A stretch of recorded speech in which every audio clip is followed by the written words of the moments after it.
احمدہ ونصلی ونسلم علی رسولہ الکریم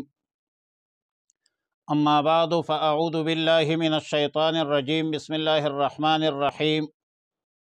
ولا تقتلوا اولادکم خشیۃ املاق نحن نرزقهم وإیاکم ان قتلهم کان خطئا کبیرا۔ پارہ نمبر 15 سورۃ بنی اسرائیل، رکوع نمبر 14، آیت نمبر 31، 32، 33 اور 34۔ وَلَا تَقْتُلُوا أَوْلَادَكُمْ، اور قتل نہ کرو اپنی اولاد کو، خشیۃ املاق، مفلسی کے ڈر سے، نحن نرزقهم، ہم انہیں ہی رزق دیتے ہیں، وَإِيَّاكُمْ، اور تم کو بھی رزق دیتے ہیں، ان قتلہم، بے شک ان کا قتل، کان خطئا کبیرا، ہے بڑا گناہ۔ ولا تقربوا الزنا، اور قریب نہ جاؤ زنا کے، انہ کان فاحشۃ، بے شک یہ بے حیائی ہے، وساء سبیلا، اور برا راستہ ہے۔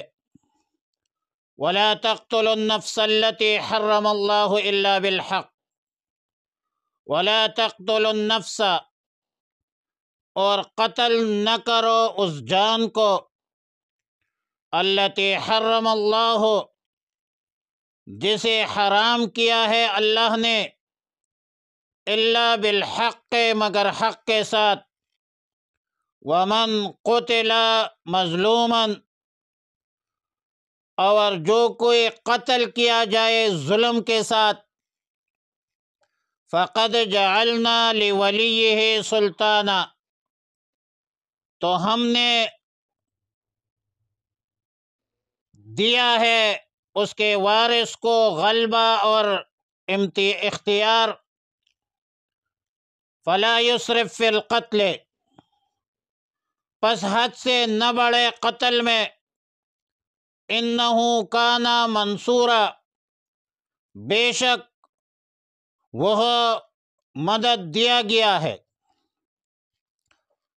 ولا تقربوا مال الیتیم، اور قریب نہ جاؤ یتیم کے مال کو، الا باللتی ہی احسن، مگر اس طریقے سے جو سب سے بہتر ہو، حتی یبلغ اشدہ، یہاں تک کہ پہنچ جائے اپنی جوانی کو، وَأَوْفُوا بِالْعَهْدِ، اور پورا کرو عہد کو، وعدے کو، ان العہد کان مسئولا، بے شک عہد کے بارے میں پوچھا جائے گا۔ مذکورہ آیتوں میں متعدد احکامات کا تذکرہ ہے جو انسانی حقوق اور انسانی معاشرت کے متعلق ہے، اور جس میں عالمی انسانیت کی صلاح ہے، فلاح ہے، اور ضروری بھی ہے اس کا سیکھنا بھی اور اس پر عمل کرنا بھی۔ پہلا حکم یہ فرمایا کہ وَلَا تَقْتُلُوا أَوْلَادَكُمْ خَشْيَةَ إِمْلَاقٍ، اپنی اولاد کو تنگ دستی، مفلسی، غربت کے ڈر سے قتل مت کرو۔ زمانے جاہلیت میں اس وجہ سے اولاد کو قتل کیا جاتا تھا کہ ہم اپنے اولاد کو کہاں سے کھلائیں گے، اور سورہ انعام کی آیت ہے وَلَا تَقْتُلُوا أَوْلَادَكُمْ مِنْ إِمْلَاقٍ،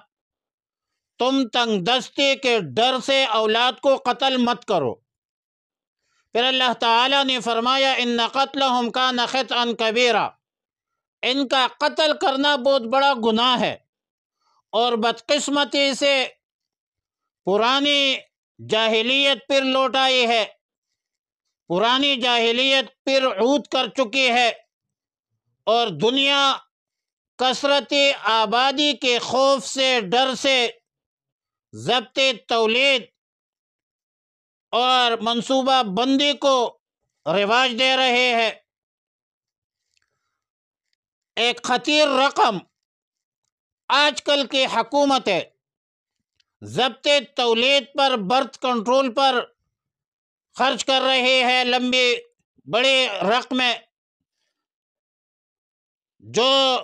سرمایہ لگایا جا رہا ہے، جو خرچہ کیا جا رہا ہے، اگر یہ خرچہ عوام کی فلاح بہبود، قومی ترقیاتی فنڈ، تعلیم، صحت پر خرچ کیا جائے تو اس کے فوائد زیادہ ہوں گے اور ہر لحاظ سے یہ انفع ہوں گے۔ رزق تو اللہ نے دینا ہے، رزق دینے والا اللہ کی ذات ہے، رزاق اللہ کی صفت ہے، بلکہ یہ کمزوروں کو، ضعیفوں کو، عورتوں کو، بچوں کو جو رزق مل رہا ہے، انہیں کی وجہ سے تو ہمیں رزق مل رہی ہے۔ نبی علیہ الصلوۃ والسلام نے فرمایا کہ انما تنصرون وترزقون بضعفائکم، تمہاری جو مدد کی جاتی ہے، تمہیں جو رزق دیا جاتا ہے، یہ تو ضعیفوں کی وجہ سے دیا جاتا ہے۔ اور اللہ تعالیٰ نے فرمایا نحن نرزقہم وإیاہم، ہم تمہیں بھی رزق دیتے ہیں، انہیں بھی رزق دیتے ہیں۔ اور سچ تو یہ ہے کہ تقلیل اولاد اور ضبط تولید کے جتنے بھی طریقے اختیار کیے جاتے ہیں، یہ سب طریقے اللہ کے قضاء و قدر کے سامنے کچھ بھی نہیں ہے، یہ سب کچھ ناکام منصوبے ہیں۔ تمام تر وسائل کے، سرکاری وسائل کے باوجود آبادی روز بروز بڑھ رہی ہے، روز بروز اضافہ ہو رہا ہے۔ وجہ یہ ہے کہ رسول اللہ صلی اللہ علیہ وسلم نے فرمایا کہ ما من صنمۃ کائنۃ الا الی یوم القیامۃ الا وہی کائنۃ، یعنی اللہ کے علم میں قیامت کے دن تک جتنی بھی جانیں پیدا ہونے والی ہے، وہ سب ضرور بے ضرور پیدا ہوگی۔ لہٰذا یہ برتھ کنٹرول کے حوالے سے دیکھو، ایک زچہ بچہ کو ایشو ہے، معاملہ ہے، تو وہ تو علیحدہ شرعی مسئلہ ہے کہ وہ اولاد پیدا نہ کرے، لیکن اس کے لیے اتنا سرمایہ کاری کرنا، یہ عقل نہیں مانتی، نقل نہیں مانتی۔ دوسرا حکم یہ فرمایا کہ وَلَا تَقْرَبُوا الزِّنَا إِنَّهُ كَانَ فَاحِشَةً وَسَاءَ سَبِيلًا، زنا کے پاس بھی مت جاؤ، زنا کے قریب مت جاؤ، یہ بہت بڑی بے حیائی ہے اور بری راہ ہے۔ مسلم الثبوت کی عبارت ہے کہ مقدمۃ الحلال حلال و مقدمۃ الحرام حرام، جب ایک چیز حرام ہو تو اس چیز کا مقدمہ، تمہید اور دیباجہ بھی حرام ہوتی ہے۔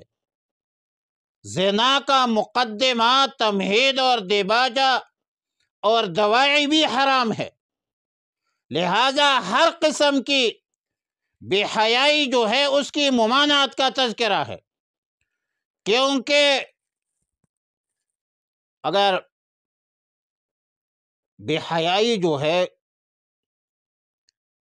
ایک بندے کے اندر آ جائے تو بے حیائی ایسی چیز ہے کہ انسان کے اندر اچھے اور برے کی تمیز ختم کرتے ہیں۔ اور رسول اللہ صلی اللہ علیہ وسلم نے فرمایا اذا فاتک الحیا فافعل ما شئت، جب تیرے حیا ہی نہیں رہی،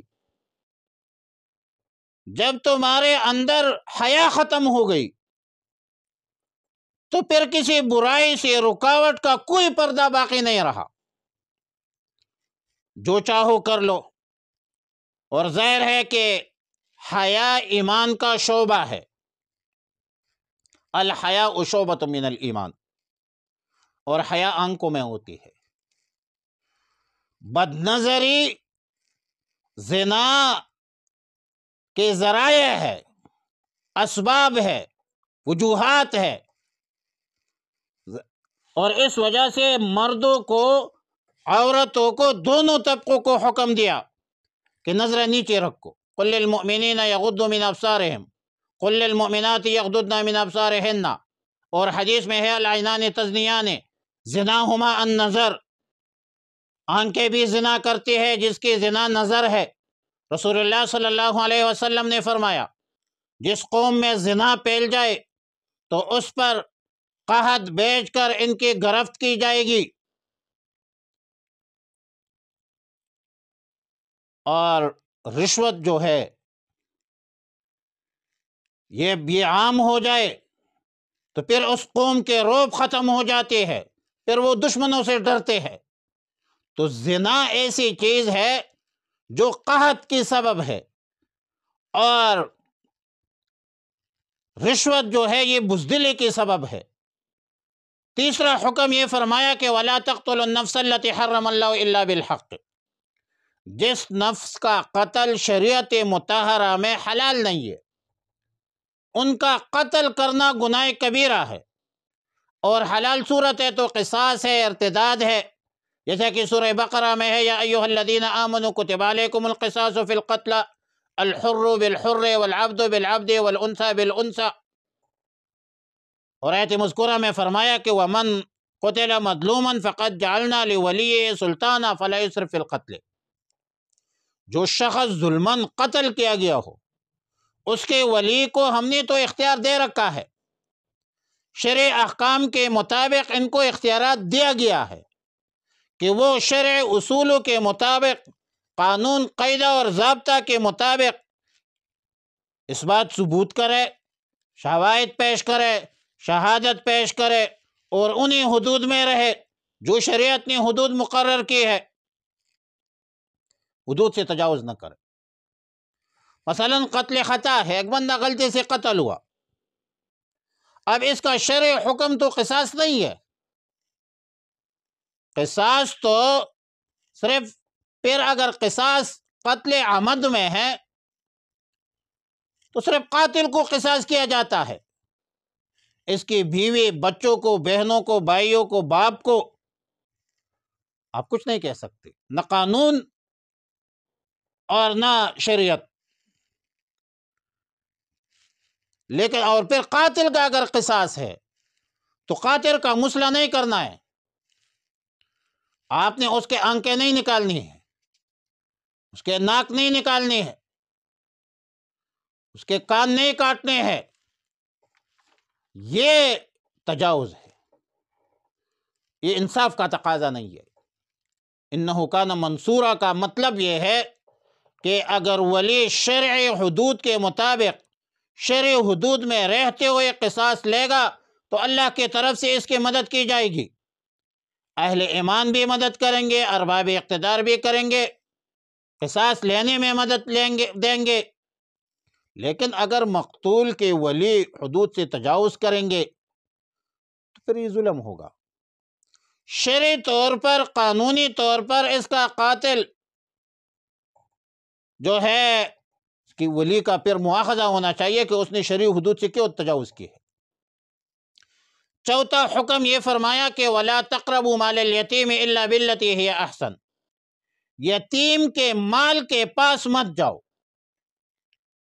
مگر جس طرح کے بہتر ہو۔ یتیموں کے اموال کے حفاظت کے حوالے سے شرعی طور پر، اخلاقی طور پر، معاشرتی طور پر انتہائی احتیاط کی ضرورت ہے۔ اللہ تعالیٰ نے بڑے تاکید کے ساتھ قرآن کریم میں کئی مقامات پر حکم دیا ہے کہ یتیموں کے مال کے قریب مت جاؤ۔ مطلب یہ ہے کہ خلاف شرع یا یتیم بچوں کے مصلحت کے خلاف کوئی ایسا کام نہ کیا جائے جو یتیموں کے مال یا یتیموں کو نقصان پہنچا رہا ہو، بلکہ آپ یتیموں کے مال کی حفاظت بھی کرے اور یتیموں کے مال کے انتظام بھی کرے۔ یتیموں کا مال اپنے خواہش کے مطابق خرچ کرنے سے مکمل گریز اور پرہیز کرے۔ یتیموں کے مصلحت کو دیکھ کر خرچ کرے، اور یہ سلسلہ اس وقت تک جاری اور ساری رہے گا۔ یتیموں کے مال کی حفاظت اور انتظام تب تک جاری رہے گا جب تک یتیم اپنے مال کے خود حفاظت کے اہل نہ ہو، حتیٰ یبلغ اشدہ، جس کا ادنا درجہ جو ہے وہ 15 سال کی عمر ہے، اور زیادہ سے زیادہ جو ہے 18 سال ہے۔ پانچواں حکم یہ فرمایا وَأَوْفُوا بِالْعَهْدِ إِنَّ الْعَهْدَ كَانَ مَسْئُولًا، وعدوں کو پورا کرو، عہد کو پورا کرو، یقیناً عہد کی بازپرس ہوگی۔ اور یہ بہت سے لوگ وعدے کرتے ہیں، عہد لیتے ہیں، لیکن اس کی ذمہ داری پوری نہیں کرتے۔ قرآن کریم میں متعدد مقامات پر ایفائے عہد کا حکم موجود ہے، اور سورہ بقرہ میں ہے وَالْمُوفُونَ بِعَهْدِهِمْ إِذَا عَاهَدُوا وَالصَّابِرِينَ فِي الْبَأْسَاءِ، سورہ مائدہ کی پہلی آیت ہے یا ایھا الذین آمنوا اوفوا بالعقود، عقود، اور سورہ مائدہ کا ایک نام سورہ عہود ہے، اور حدیث میں ہے کہ لا ایمان لمن لا عہد لہ، بندے کا ایمان نہیں ہے جو عہد پورا نہیں کرتے۔ اور ظاہر ہے کہ عہد دو قسم پر ہے۔ پہلا عہد عہد اللہ ہے، اللہ کے اور آپ کے درمیان جو ہے ایک عہد ہے، جیسا کہ عالم ازل میں، عالم ارواح میں اللہ تعالیٰ نے عہد فرمایا الست بربکم، پورے عالم انسانیت نے بیک زبان کا قالوا بلا۔ دوسرے قسم عہد وہ ہے جو انسانوں کے درمیان ہوتی ہے، جیسا کہ تمام تر معاہدات ہے، سیاسی معاہدات ہے، ریاستی معاہدات ہے، تجارتی معاہدات ہے، جو افراد کے درمیان ہوتی ہے، جماعتوں کے درمیان ہوتی ہے، ریاستوں کے درمیان ہوتی ہے، حکومتوں کے درمیان ہوتی ہے۔ تو پہلے قسم میں تمام معاہدے کو پورا کرنا، اللہ کے وعدے کو پورا کرنا، یہ ہر انسان پر فرض ہے، ضروری ہے۔ اور دوسرے قسم معاہدات اگر خلاف شرع نہ ہو تو پھر بھی عمل درآمد ضروری ہے، اور اگر خلاف شرع ہو تو پھر بھی آپ فریق ثانی کو مطلع کریں گے کہ میں اس معاہدے کو ختم کرتا ہوں۔